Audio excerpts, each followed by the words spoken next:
दोस्तों स्वागत है आपका हमारे YouTube चैनल टीचर्स क्रिएटर पर। दोस्तों आज हम सॉल्व करेंगे यूपीटीईटी के 2011 में आए हुए बाल विकास के क्वेश्चंस को। इससे आपको आइडिया लग जाएगा कि किस तरीके के क्वेश्चंस यूपीटीईटी एग्ज़ाम में आते हैं। चलिए दोस्तों सॉल्व करते हैं क्वेश्चंस को। बुनियादी स्तर पर मातृभाषा में शिक्षा देना बेहतर है क्योंकि यह बच्चों में आत्मविश्वास का विकास करेगा, अधिगम को सरल बनाएगा, बौद्धिक विकास में सहायता करेगा या प्राकृतिक वातावरण में बच्चों को सीखने में सहायता करेगा। तो दोस्तों बुनियादी स्तर पर मातृभाषा में शिक्षा देना इसलिए बेहतर है क्योंकि इससे प्राकृतिक वातावरण में बच्चों को सीखने में सहायता मिलेगी। जब बच्चे प्राकृतिक वातावरण में सीखते हैं तो वो अपनी मातृभाषा से सीखते हैं। जब बच्चों को प्राथमिक स्तर पर उनकी मातृभाषा का उपयोग किया जाता है, उसके उपयोग से उन्हें कुछ सिखाया जाता है, तो वह बेहतर तरीके से सीखते हैं। चलिए दोस्तों अगला क्वेश्चन देखते हैं। श्यामपट्ट पर लिखते समय सबसे महत्वपूर्ण क्या है? अच्छी लिखावट, लेखन में स्पष्टता, बड़े अक्षरों में लिखना या छोटे अक्षरों में लिखना। तो दोस्तों श्यामपट्ट पर लिखते समय सबसे ज़्यादा महत्वपूर्ण है अच्छी लिखावट। जब शिक्षक अच्छे से लिखेगा साफ और स्पष्ट तो तभी विद्यार्थी को समझ में आएगा। चलिए दोस्तों अगला क्वेश्चन देखते हैं।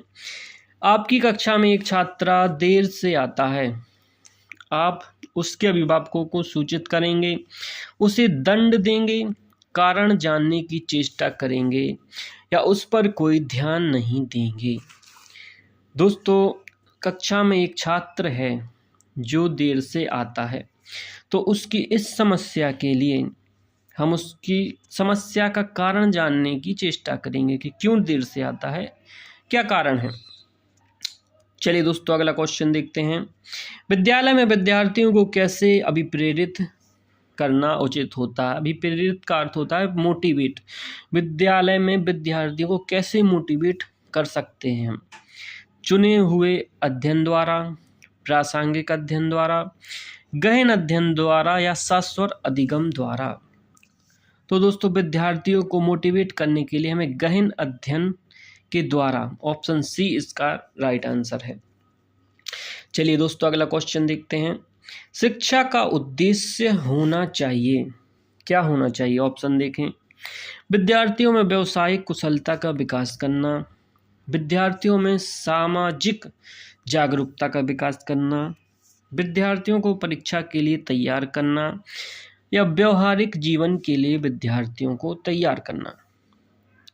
दोस्तों शिक्षा का उद्देश्य जो है विद्यार्थियों के व्यवहारिक जीवन, यानी ऐसी शिक्षा दी जाए जिससे विद्यार्थी अपने आने वाले जीवन में या उसका जीवन है उसमें उस ज्ञान का उपयोग कर सके। तो इसका आंसर है डी।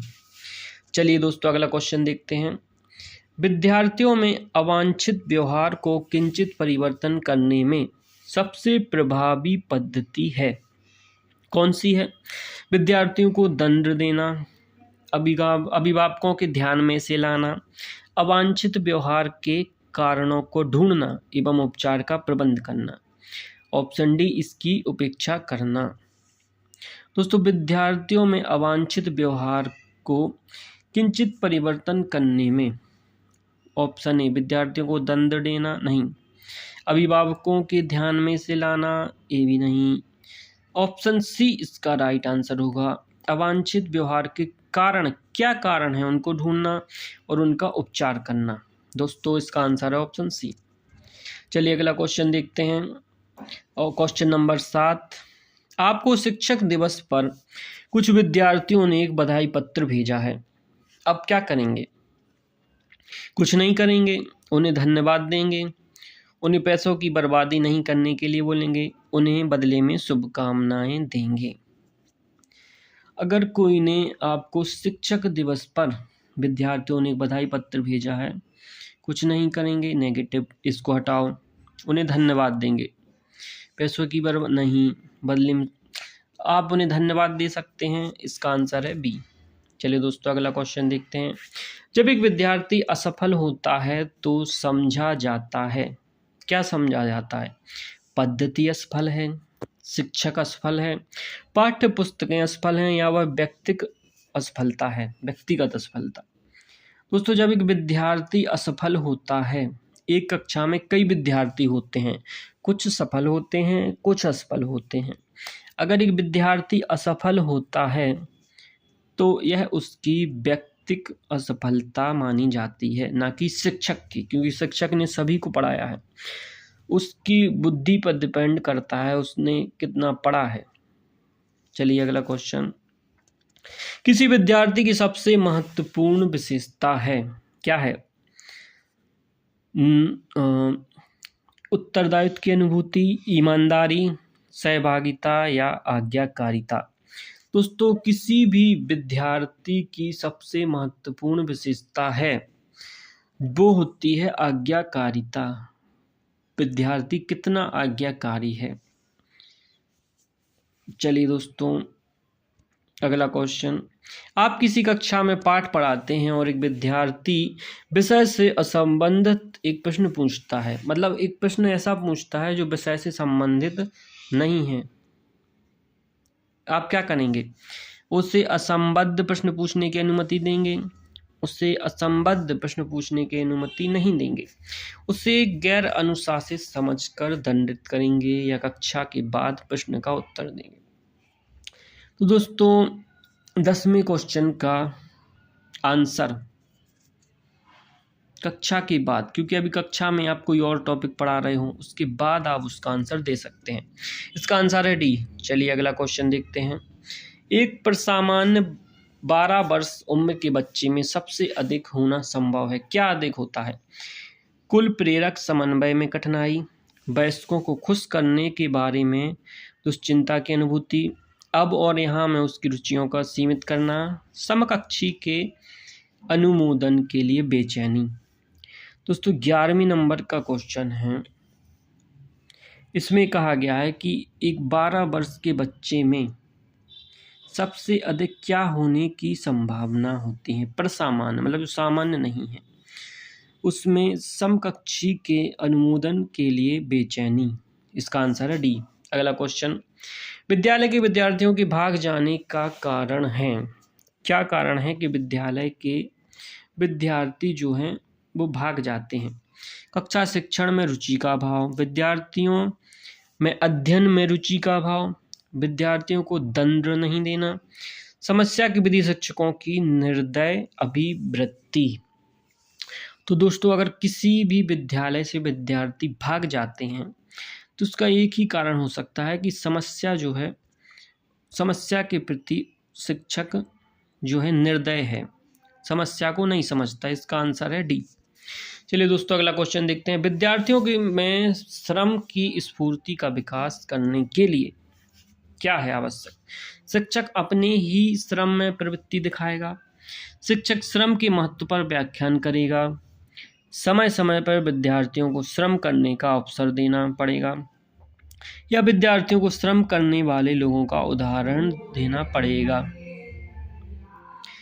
दोस्तों विद्यार्थियों में श्रम की स्फूर्ति, इसका विकास करने के लिए सबसे महत्वपूर्ण है समय समय पर विद्यार्थियों को श्रम करने का अवसर देना पड़ेगा। चलिए दोस्तों अगला क्वेश्चन देखते हैं।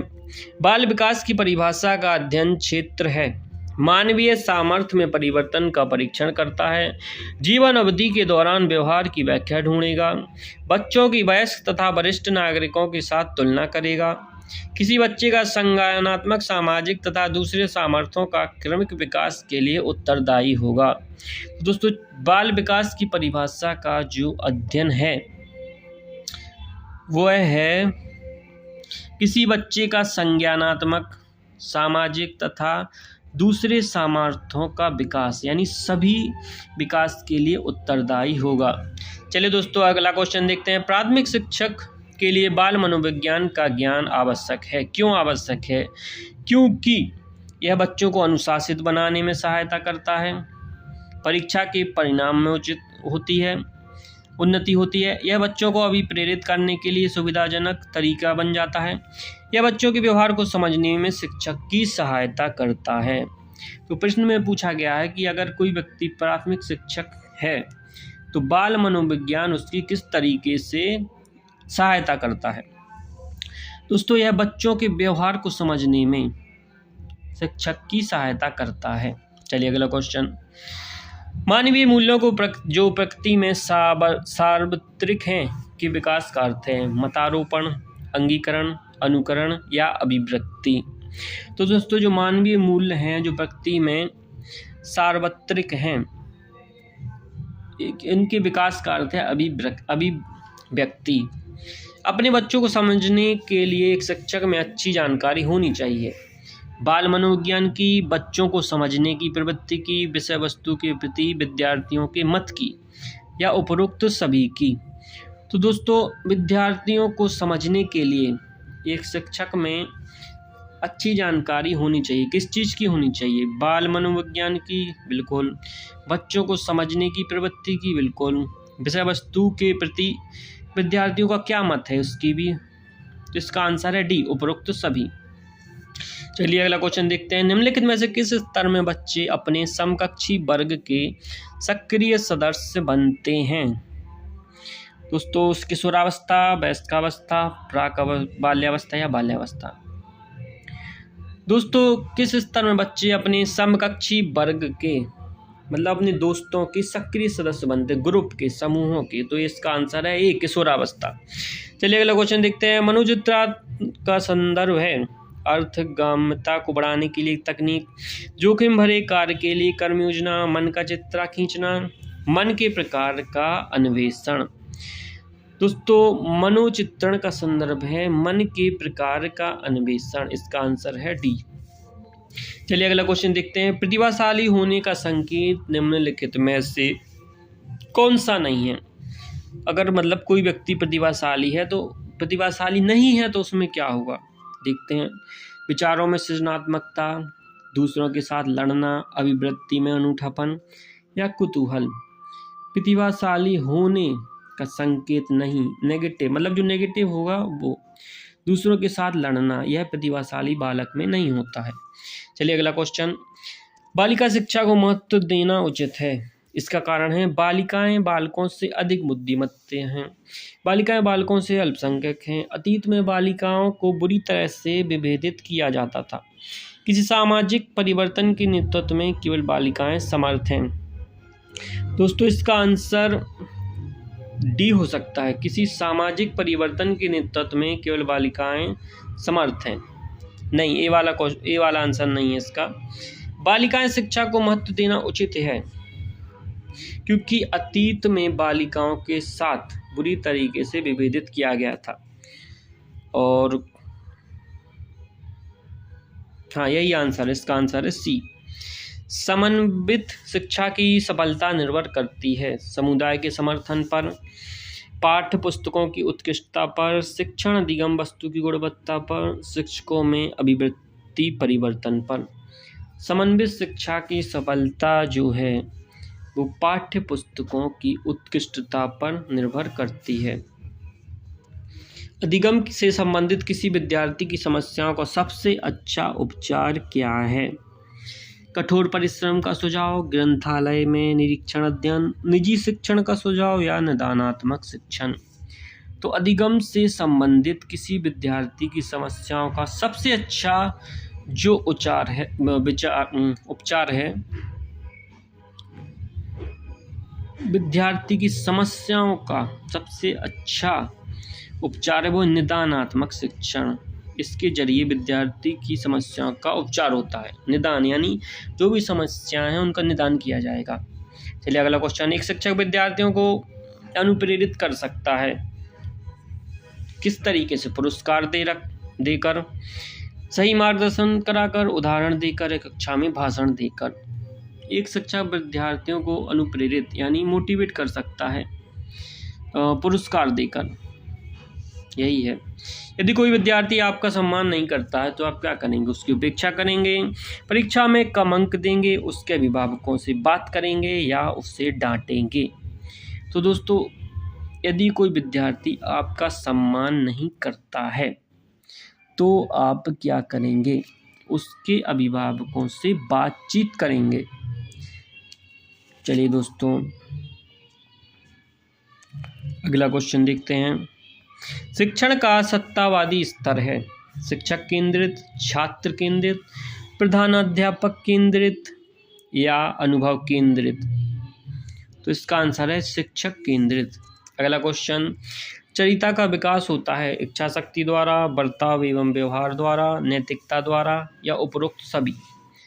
तो चरित्र का विकास किस नैतिकता द्वारा होता है? इच्छा शक्ति द्वारा, बर्ताव एवं व्यवहार द्वारा या नैतिकता द्वारा? तो दोस्तों इसमें मुझे 27 में उपरोक्त सभी है, क्योंकि चरित्र का विकास बहुआयामी होता है। इच्छा शक्ति भी है, बर्ताव भी है और नैतिकता भी है। इसका आंसर है डी। चलिए दोस्तों, अगला क्वेश्चन देखते हैं। निम्नलिखित में से कौन शिक्षण अधिगम का स्तर नहीं है? विभेदीकरण स्तर, स्मृति स्तर, चिंतनशील स्तर या समझ स्तर? कौन सा चिंतन का स्तर नहीं है? चिंतन का स्तर विभेदीकरण नहीं है। ए इसका आंसर है। अगला क्वेश्चन, यदि एक विद्यार्थी कक्षा में भाग लेने से संकोच करता है तो आप क्या करेंगे? उससे प्रश्न नहीं पूछेंगे, जिन प्रश्नों के उत्तर दे सकता है केवल वही प्रश्न पूछेंगे। उन प्रश्नों को नहीं पूछेंगे जिनके उत्तर उसके सामर्थ्य से बाहर हैं, जिसके कारण वह कक्षा में उपहास का पात्र बन सकता है।